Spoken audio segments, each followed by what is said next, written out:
Halo pemirsa, selamat siang. Saya Camar Haenda. Inilah seputar iNews Siang. Seorang remaja 18 tahun menjadi korban tawuran antara kelompok di kawasan Cibubur, Jakarta Timur. Tak butuh waktu lama, polisi mengamankan pelaku penganiayaan dan seorang provokator. Jalan. Sabar. Dalam rekaman video amatir warga, terlihat aksi tawuran antar kelompok remaja yang terjadi di Jalan Taruna Jaya, Cibubur, Ciracas, Jakarta Timur. Nampak kedua kelompok saling serang menggunakan senjata tajam jenis celurit berukuran besar. Nahas dalam aksi tawuran ini, seorang remaja berinisial MI, 18 tahun, tewas usai mendapat sabetan senjata tajam pada bagian punggungnya. Usai melakukan penyelidikan, polisi mengamankan seorang pelaku penganiayaan JF 17 tahun dan seorang provokator AH 17 tahun. Senjata tajam yang digunakan pelaku berhasil disita polisi di kediaman pelaku. Diketahui, aksi tawuran tersebut terjadi hanya karena saling ejek dan mencari jati diri. Kemudian kedua kelompok berjanjian melalui media sosial.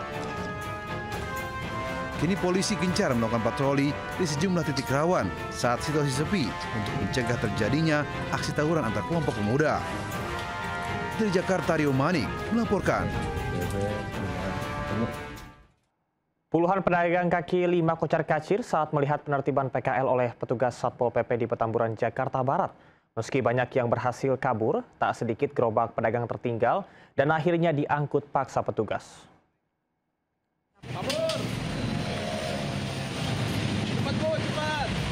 Secepat kilat, belasan pedagang kaki lima ini langsung membawa gerobak mereka pergi dari tempat mangkal di Jalan Tanjung Duren Timur dan Jalan Kiai Tapa Grogol, Petamburan, Jakarta Barat. Para pedagang gerobakan ini memilih membereskan dagangannya lebih cepat, menghindari penertiban petugas Satpol PP. Penertiban dilakukan lantaran para pedagang nekat menggunakan trotoar untuk berjualan dan merampas hak pejalan kaki. Meski banyak yang berhasil kabur, beberapa gerobak dan bangku milik pedagang yang tertinggal akhirnya diangkut petugas ke kantor Satpol PP Grogol, Petamburan. Dari Jakarta, Miftahul Gani, iNews melaporkan. Sementara itu, seorang mama pedagang mengamuk saat Satpol PP membongkar bangunan liar di Terminal Cibinong, Kabupaten Bogor, Jawa Barat. Mama geram lantaran petugas dinilai tebang pilih saat pembongkaran.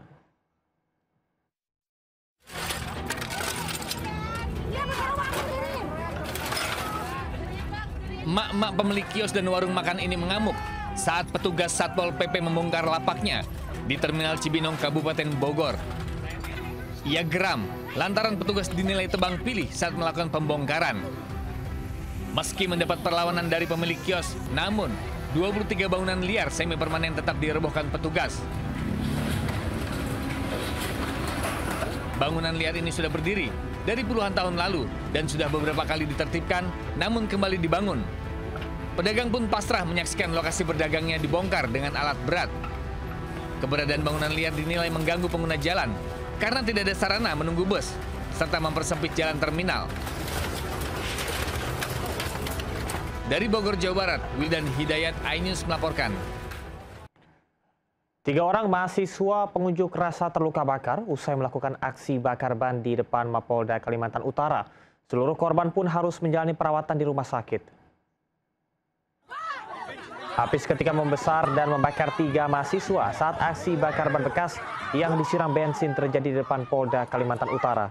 Sejumlah mahasiswa kocar kacir dan berusaha memadamkan api yang membakar korban. Seluruh korban harus dilarikan ke rumah sakit akibat luka bakar.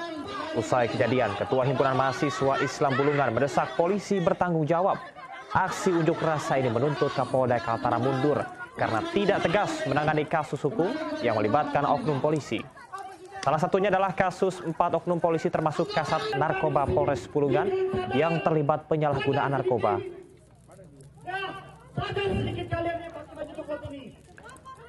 Tolak status ojol menjadi buruh atau pekerja, serta potongan sebesar 10%. Ratusan ojol berunjuk rasa di Jalan Medan Merdeka Selatan, Gambir, Jakarta Pusat.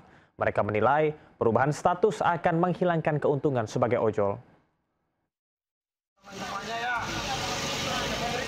Sambil konvoi menggunakan motor, ratusan pengemudi ojol berunjuk rasa di Jalan Medan Merdeka Selatan, Gambir, Jakarta Pusat. Aksi ini digelar sebagai penolakan rencana status mereka menjadi pekerja atau buruh. Mereka menilai jika status diubah, maka bonus sebagai mitra aplikator tidak bisa lagi didapat. Selain itu, driver ojol juga menolak potongan 10% dari penghasilan. Pemerintah juga didesak segera mengeluarkan payung hukum, sehingga pergerakan mereka dalam mencari nafkah dilindungi negara.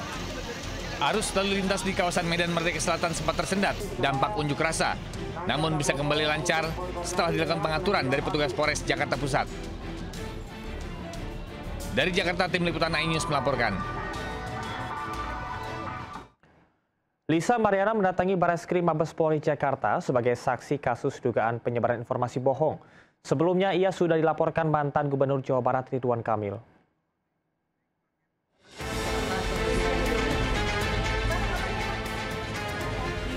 Lisa Mariana dan kuasa hukumnya memenuhi panggilan penyidik Bareskrim Polri sebagai saksi yang sempat tertunda terkait laporan mantan Gubernur Jawa Barat Ridwan Kamil di Mabes Polri, Jalan Trunojoyo, Jakarta Selatan. Kedatangan Lisa sambil membawa sejumlah bukti untuk diberikan pada penyidik. Lisa Mariana mengaku dirinya sudah siap menjalani pemeriksaan terkait dugaan penyebaran informasi bohong. Siap dong, selalu siap. Ada bukti yang dibawa untuk diserahkan ke penyidik? Ada. Apa aja Bang kira-kira? Ya, Nanti aja karena kita udah ditunggu. Sebelumnya Lisa Mariana juga diperiksa penyidik Ditreskrim Cyber Polda Jawa Barat terkait kasus video porno yang diduga dibintanginya dan sudah tersebar di media sosial. Berstatus sebagai saksi, Lisa diperiksa selama 5 jam dan dicecar 30 pertanyaan. Usai pemeriksaan, Kabid Humas Polda Jawa Barat membenarkan Lisa Mariana merupakan pemeran video porno bersama teman prianya berinisial F dan beredar luas di media sosial. Polisi akan memperluas penyelidikan terkait siapa pihak penyebar video porno Lisa Mariana. Tim liputan iNews melaporkan. Pemirsa, seorang siswa di SMA Negeri 6 Garut, Jawa Barat ditemukan tak bernyawa di kamar tidurnya di hari pertama masuk sekolah. Korban diduga depresi karena dirundung guru dan teman-temannya. Pemprov Jawa Barat menurunkan tim investigasi dan menonaktifkan kepala sekolah. Awalnya kumaha eta teh? Awalnya makan nuju ngerjakeun di bangku.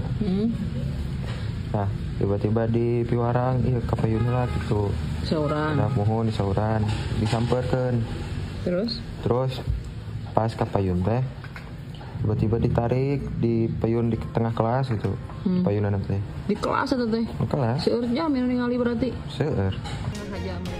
Mendengar pengakuan anaknya dirundung di sekolah, Ibunda PN, siswa kelas 10 SMA Negeri 6 Garut, Jawa Barat mengunggah cerita di media sosial. Sang ibu menceritakan perubahan perilaku anaknya akibat kerap dirundung teman-temannya. Dia menjadi pemurung. Saat bertemu Gubernur Jawa Barat Deddy Mulyadi, ibu korban juga menceritakan kondisi putranya yang mengalami depresi. Ditemukan tidak bernyawa Senin lalu tepat di hari pertama masuk sekolah. Namun pihak sekolah membantah dan menegaskan tidak ada perundungan terhadap korban. Tidak benar gitu ya, karena siswa tersebut tidak ada bullying di sekolah. Bahkan kemarin pihak sekolah pun kan kedatangan dari dinas, dari instansi terkait, salah satu perwakilan kelas yang memaparkan tidak ada bullying di kelas tersebut. Usai menjadi sorotan, Gubernur Jawa Barat Deddy Mulyadi menonaktifkan kepala sekolah SMA Negeri 6 Garut atas dugaan perundungan terhadap salah satu siswanya. Kepala sekolahnya dinonaktifkan dulu untuk memudahkan melakukan investigatif. Yang kedua, tim investigatif dibentuk terdiri dari 1 Inspektorat Provinsi Jawa Barat, 2 Badan Kepegawaian Provinsi Jawa Barat, yang ketiga unsur kepolisian. Deddy Mulyadi menjamin penyelidikan kasus tersebut akan dilakukan secara transparan. Dari Garut, Jawa Barat, Iis Solbin, iNews melaporkan.